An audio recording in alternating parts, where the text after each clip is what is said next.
Il fallait bien des gros bras à bord de ces Doris pour vaincre le vent. 110 embarcations zigzag d'une rive à l'autre de la Rance. Et à en croire certains, il valait mieux avoir la forme.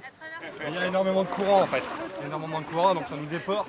Donc on est comme galéré quoi. Mais bon, quand on va repartir, ça va aller mieux. Ça ira mieux, c'est certain, après le ravitaillement. Et à Kelmer, il est 11h30, l'heure de l'apéro.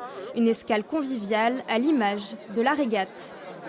On fait les 12 cales de tous les villages, accueillis par les municipalités, avec un pot. Donc il y a à boire et à manger pour chacun. Donc il n'y a pas de compétition surtout, mais c'est surtout un moment de convivialité qui est partagé. Ramer sur un Doris, c'est aussi naviguer dans le passé. À partir du 19e siècle, les pêcheurs de Terre-Neuve au Canada embarquent sur ces bateaux pour pêcher la morue à la ligne. Moins robustes, ils étaient plus pratiques, parfois plus dangereux aussi.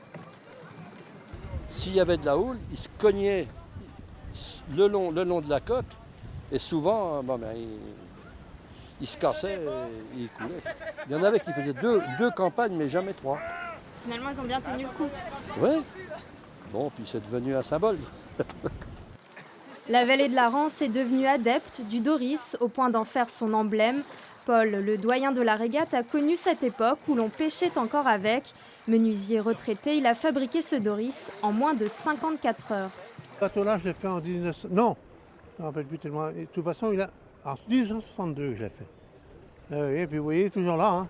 Mais il faut l'entretenir tous les ans, quoi. Hein. Aujourd'hui, le Doris séduit de plus en plus les plaisanciers. La relève est assurée.